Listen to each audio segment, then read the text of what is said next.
A paz do Senhor para os amados irmãos em Cristo Jesus. Desejo ministrar para os irmãos nesta oportunidade uma palavra trazendo uma reflexão a respeito do céu. Estamos quietinhos em nossas casas, os nossos pensamentos ficam viajando, e eu vou seguir o conselho do apóstolo Paulo, que em Colossenses capítulo 3, versículos 1 e 2, ele diz mesmo assim: portanto, se já ressuscitastes com Cristo, buscai as coisas que são de cima, onde Cristo está assentado à destra de Deus. Pensai nas coisas que são de cima, e não das que são da terra. Não é pecado pensar no céu não, viu? Nós podemos pensar nas coisas dos céus, a respeito do céu, como é o céu. É claro que no transcorrer dessa palestra, nós vamos observar que o céu é muito mais do que podemos imaginar, do que podemos pensar.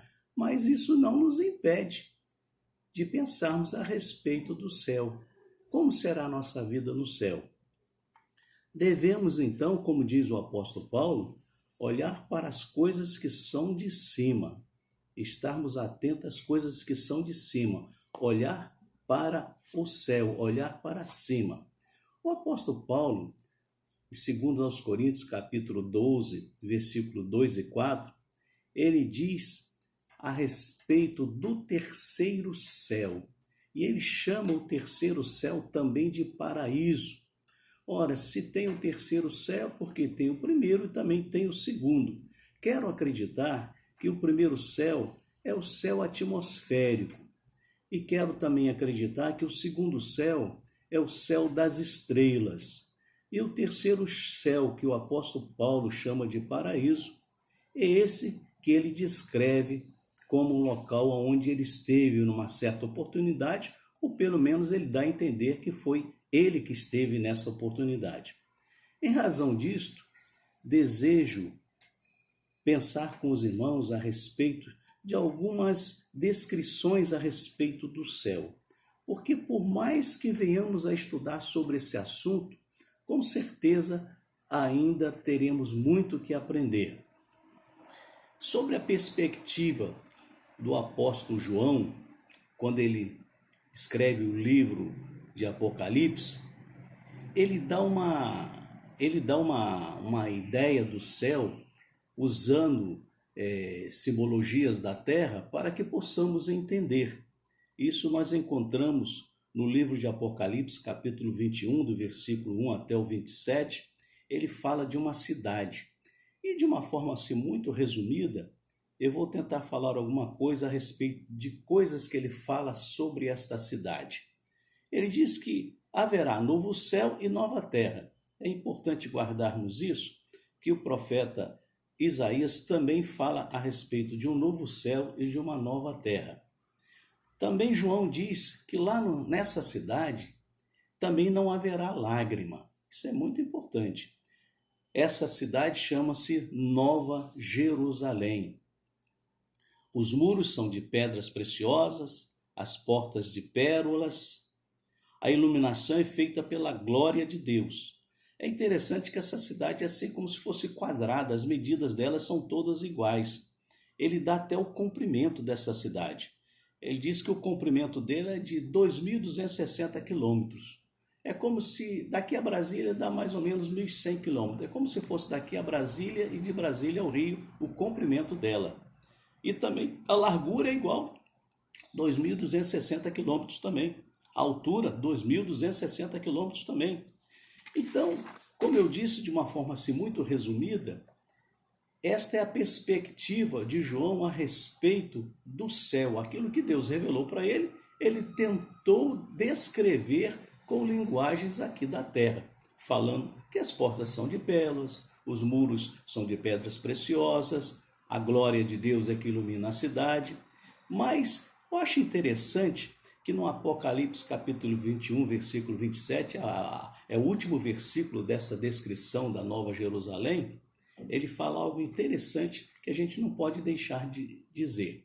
Ele diz mesmo assim: e não entrará nela, que é nessa cidade, Nova Jerusalém, coisa alguma que contamine, e cometa abominação, e mentira, mas só os que estão escritos no livro da vida do Cordeiro, somente esses poderão entrar. Portanto, lá não entra vírus, lá não entra coronavírus, lá não entra pecado, apenas aqueles que estão com o nome escrito no livro da vida do Cordeiro, no livro da vida do Cordeiro. Amados, é importante termos o nosso nome, porque senão nós não entraremos nessa cidade. Essa é uma visão do céu conforme João descreve no livro de Apocalipse. É interessante que o profeta Isaías também descreve o céu. Isaías 60, dos versículos 1 até o 22, é uma descrição assim muito parecida com a de João, inclusive em Apocalipse 21, do versículo de 1 a 27. Bom, Isaías 35, de 1 a 10, também descreve o céu. Isaías 65, 17, ele diz assim: porque eis que eu crio céus novos e nova terra. Exatamente aquilo que eu disse a respeito de João, uma das primeiras coisas, ele diz: eis que crio um novo céu e nova terra. Também existe um céu descrito por Ezequiel. Esse céu descrito por Ezequiel é interessante. Ezequiel, a gente encontra em Ezequiel capítulo 1, do versículo 1 até o 28, e Ezequiel capítulo 10, do versículo 1 até o 22. Ezequiel descreve a glória de Deus, mas eu pelo menos já li, reli, confesso aos irmãos que não consegui compreender. Eu compreendo que ele mostra a glória de Deus ali, a glória de Deus é extraordinária, mas a gente não consegue compreender como é o céu. É claro que o céu é acima do nosso entendimento, acima da nossa imaginação. Eu acredito que o melhor nesse caso de Ezequiel é nós aplicarmos Deuteronômio 29, 29, porque ainda não houve revelação para nós dessas passagens bíblicas. Essa é a minha visão a respeito desse assunto.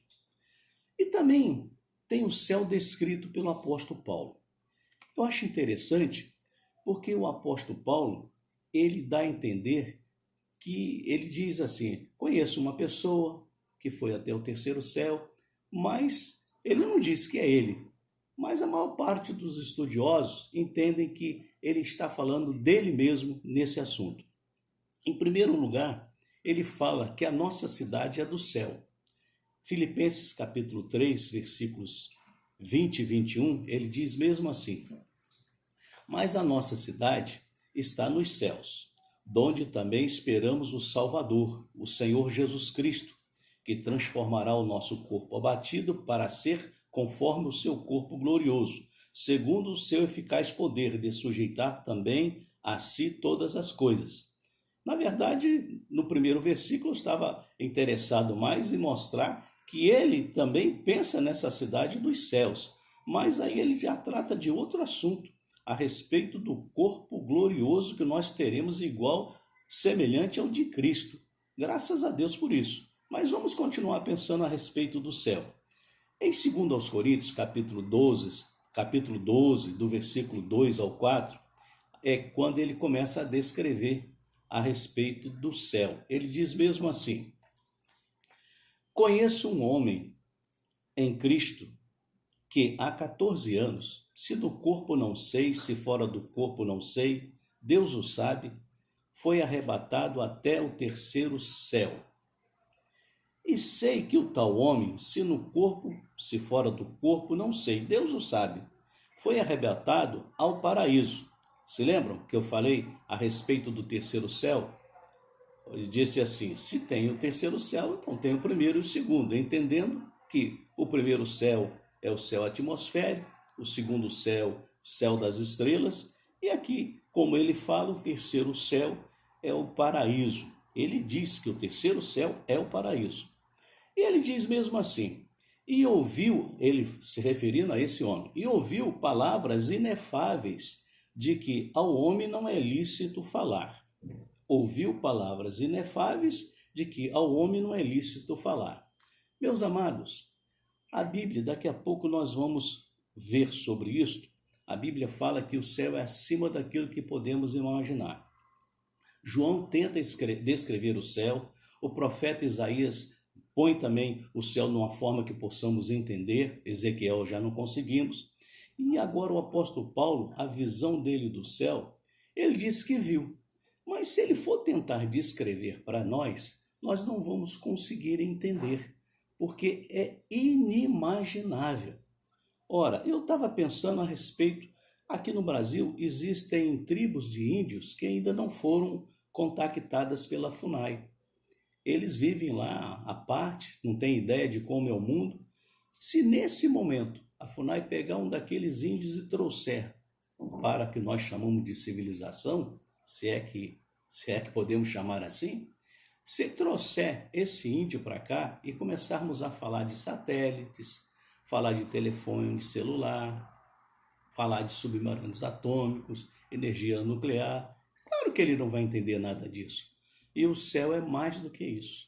O céu é superior a isso. Então eu entendo que o apóstolo Paulo ele está querendo dizer para nós que se ele fosse falar do céu realmente, do que ele viu, nós não iríamos entender do que é que ele estava falando. Isso daí é confirmado em 1 Coríntios capítulo 2, versículo 9, é um versículo lindíssimo. Eu gosto muito desse versículo, sempre o cito. Ele diz mesmo assim: mas como está escrito, as coisas que o olho não viu e o ouvido não ouviu e não subiram ao coração do homem, são as que Deus preparou para os que o amam. Então, meus amados, está mostrando aqui o próprio apóstolo Paulo que se pensarmos no céu, imaginarmos o céu, tudo que pensarmos ainda será maior. Tudo que pensarmos ainda será melhor. Mas não é pecado, como já disse, não é pecado pensar no céu. Pode continuar pensando. Pensa no céu, vamos colocar nossos pensamentos, porque não vamos deixar nossos pensamentos ficar viajando por aí, pensando em coronavírus ou coisa desse tipo. Vamos pensar nas coisas maravilhosas que o Senhor tem para cada um de nós. E ele também escreve em Romanos 8:18, nada se compara com a glória que será revelada. Nada se compara com a glória que será revelada. Por isso, amados em Cristo Jesus, eu só quero dizer para vocês é que o nosso Deus é cumpridor de promessas. Se ele tem prometido, é porque ele vai cumprir. Tem muitas passagens bíblicas, muitas passagens bíblicas a respeito de promessas de Deus e Deus cumprindo as suas promessas. Eu peguei uma aqui que está no livro de Jeremias, capítulo 32, do versículo 6 ao 16. É interessante depois ler em casa. Os irmãos podem ler Jeremias 32, do versículo 6 e 16. O profeta Jeremias, ele é o profeta, é o atalaia, é o profeta que Deus colocou nos momentos finais de Israel, quando estava prestes a ser subjugado por Nabucodonosor, o rei da Babilônia. Diz a Bíblia que o profeta Jeremias, por ele ser uma pessoa, um homem de Deus, e ele não ter receio de ministrar, de dizer aquilo que Deus colocava em seu coração, ele estava sempre sendo castigado pelo rei de Israel. Então Jeremias diz assim, era mais ou menos, ele ficava no pátio da guarda, estava preso, ou ele estaria no poço, também preso. Nesse momento que ele está preso, chegou uma determinada pessoa perto dele, esse moço, o nome dele é Ananel. Esse moço, ele tinha uma propriedade na cidade de Anatote, e chegou perto dele e falou assim, Jeremias, eu tenho uma propriedade e é seu direito resgatar. Porque naquela época não é todo mundo que poderia comprar propriedade, não. No caso de Jeremias, ele, no caso, sendo parente, ele poderia resgatar aquela propriedade. Então chega esse primo dele querendo vender uma propriedade. Vamos analisar a situação. Acontece que, naquele momento, Jeremias estava preso, Jerusalém estava cercada por Nabucodonosor, Jeremias preso, Jerusalém cercada, e chega um primo dele querendo vender uma herdade. Ora, esse primo, poxa vida, com um amigo desse você não precisa de inimigo. Está agora o profeta Jeremias preso, e o amigo querendo vender uma propriedade, Jerusalém cercada. O certo seria, olha rapaz, olha, vai catar coquinho, eu não quero comprar nada. Mas acontece que Deus já tinha falado para Jeremias, Jeremias, olha, vai acontecer isso, um primo teu vai te procurar, cumpre essa propriedade, porque isso procede de mim. Sou eu que quero trazer uma palavra para esse povo, para mostrar a esse povo de que eu sou Deus cumpridor de promessa. E ali, Jeremias compra aquela propriedade, ninguém está entendendo nada. Jeremias leva ao cartório, as pessoas levam ao cartório. Ali no cartório é selado, é feito todo um procedimento para dar legalidade àquela compra. E Jeremias diz assim: olha, eu quero que seja colocado dentro de um jarro de barro, para que possa ser guardado por muitos dias. E ali, Jeremias então efetivou aquela aquisição. E nós encontramos isto no capítulo 32 de Jeremias, do versículo 1 até o versículo 16.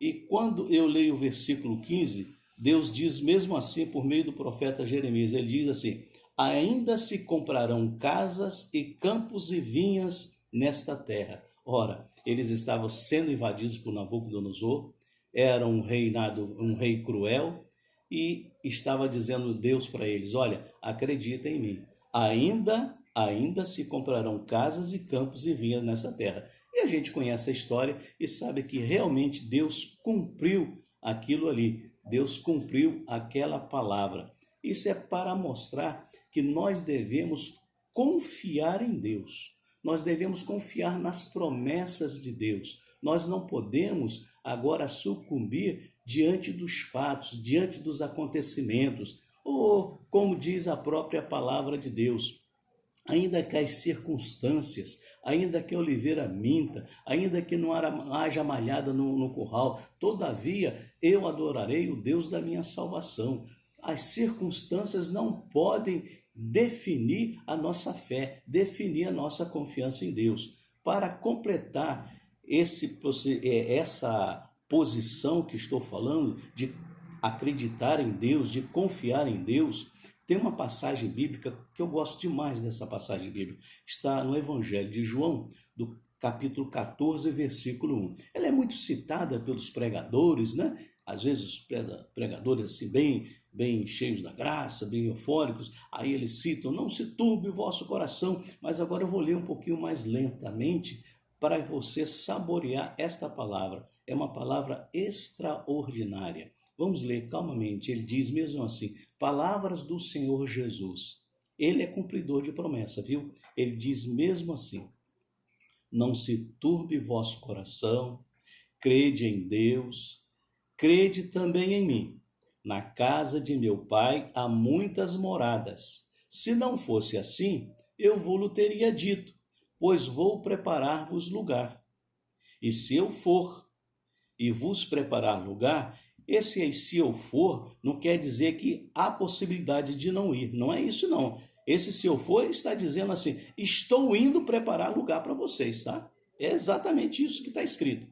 E se eu for vos preparar lugar, virei outra vez. Olha a promessa. É Jesus que está dizendo: virei outra vez. E vos levarei para mim. E vos levarei para mim mesmo. Para que onde eu estiver, estejais vós também. Então, isso é promessa. Aonde o Senhor Jesus Cristo estiver, a partir do momento que ele vier nos buscar, diz ele, aonde ele estiver, nós estaremos junto com ele. Porque Jesus Cristo é a cabeça da igreja e nós somos a igreja. Então, aonde a cabeça estiver, a igreja, o corpo dessa cabeça também vai estar. E eu creio nessa promessa. Eu creio nessa promessa. O próprio Paulo diz assim, Filipenses 3:20, a nossa cidade está no céu, donde também esperamos o Salvador Jesus Cristo. Então, meus amados, nós cremos nas promessas do Senhor Jesus Cristo. É promessa, ele vem buscar a sua igreja, ele é o nosso Senhor, ele tem nos prometido um céu de maravilhas. O que pensarmos é ainda melhor, é ainda superior. E para completar esse assunto a respeito de Deus cumprindo as suas promessas, crendo nas promessas dele, ainda tem 2 Coríntios capítulo 1, versículo 20 e versículo 22. Diz mesmo assim, olha que coisa linda, porque todas quantas promessas há de Deus são nele sim e por ele o amém. Vou repetir, porque todas quantas promessas há de Deus são nele sim e por ele o amém, para a glória de Deus por nós. Mas o que nos confirma convosco em Cristo e o que nos ungiu é Deus, o qual também nos selou e deu o penhor do Espírito em nossos corações. Meus amados, é um versículo completo a respeito da promessa de Deus. Ele diz, porque quantas promessas há de Deus são nele sim e por ele o amém. Portanto, não pode haver dúvida. Agora, mas se houver alguma pequena dúvida, e ele diz assim, mas o que nos confirma convosco em Cristo e o que nos ungiu é Deus, o qual também nos selou e deu o penhor do Espírito em nossos corações.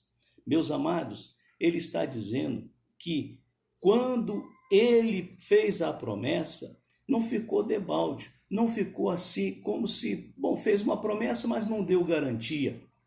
Eu me lembro de uma passagem bíblica, quando Abraão estava conversando com Deus e Deus fez algumas promessas a ele. E Abraão fez exatamente essa pergunta, Senhor, como é que eu saberei do cumprimento dessa promessa? E Deus foi lá e mostrou para ele, fez um pacto com ele. Foi quando ele partiu os animais ao meio, colocou um corredor e ali Deus passou como uma bola de fogo naquele meio daqueles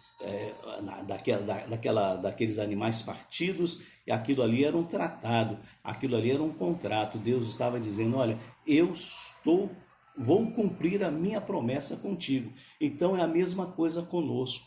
Nós temos a certeza porque Jesus falou, mas como se não bastasse, ele está dizendo que o Espírito de Deus que habita em nós é a nossa garantia. Penhor significa garantia, meus amados. Penhor é garantia. Eu tenho um versículo aqui que ele é igualzinho exatamente esse que eu acabei de ler para os irmãos. Está em Efésios, capítulo 1, versículos 13 e 14. É a última parte do versículo 13 e o versículo 14. É igual exatamente do jeito que eu acabei de ler, mas só que num livro diferente. Ele diz mesmo assim, olha, fostes selados com o Espírito Santo da promessa, o qual, o Espírito Santo, é o penhor da nossa herança. Portanto, a segurança da nossa salvação, a segurança de que Deus vai cumprir a sua palavra, é a presença do Espírito Santo na nossa vida. Mas isso, como se isso não bastasse, ele diz assim, o qual é o penhor da nossa herança, para a redenção da possessão de Deus, para o louvor da sua glória. Ora, Deus está dizendo aqui que a sua riqueza, que os seus bens, que aquilo que ele entende como sendo sua propriedade particular, é exatamente a nossa vida, porque o Espírito dele, ele veio tomar conta, ele veio nos marcar, trazer marca. Se nós temos uma marca é porque nós somos propriedade. Se somos propriedade, não pode ser deixada de lado. E o Espírito Santo é aquele que diz, que indica, ora, esse daqui, Samuel Teixeira, irmão José, irmão Antônio, irmã Maria, irmã Luzia, cada um de nós temos uma marca de Cristo na nossa vida. E essa marca é a presença do Espírito Santo. E se o Espírito Santo está em nossas vidas, significa que Deus tem compromisso conosco. Se Deus tem compromisso contigo, meu irmão, minha irmã, você pode até estar sozinha na sua casa, sozinho no seu lar, pode estar até distante dos filhos, por um motivo ou outro, ou você agora está cumprindo essa quarentena, mas saiba, tem um Deus no céu. E esse Deus Ele está nos dando garantia, é a presença do seu Espírito em nossas vidas. Esse Espírito que nos dá alegria, esse Espírito que nos dá esperança, esse Espírito que nos ajuda a caminhar. Portanto, trate bem a presença do Espírito na sua vida, cuida bem dele, porque ele está indicando que você, que eu, que nós somos propriedades de Deus. Deus é o nosso Senhor. Ele com certeza vai cuidar de você. Ele tem cuidado de mim, eu não tenho o que reclamar. E com certeza ele também vai cuidar de você e continuará cuidando de todos nós. Amados irmãos em Cristo, nós não estamos sozinhos. Nós estamos com a presença de Deus em nossa vida, na pessoa do Espírito Santo. Somos sua propriedade peculiar, somos seus, pertencemos a Ele. Ele é o nosso Deus, Ele é a garantia das promessas, Ele é a garantia de que um dia nós estaremos com Ele para todo sempre. Palavra do Senhor. Portanto, use os seus pensamentos, a sua imaginação e pense nas coisas que são de cima. Amém? Deus possa ajudar, abençoar e guardar. Pretendo fazer uma oração pedindo a Deus que guarde a sua vida, que guarde o seu lar e que continue conosco, ajudando-nos a transpor esses momentos difíceis. Pai Santo de maravilha, Deus poderoso, sou grato a Ti, Senhor, pela alegria que o Teu Espírito concede em meu coração, em nossos corações. Sou grato a Ti, Senhor, pelo Teu povo que está prestando atenção nesta mensagem. Sou grato a Ti, Senhor, porque Tu és um Deus maravilhoso, um Deus que tem dado a esperança a cada um de nós e tem cuidado de nós.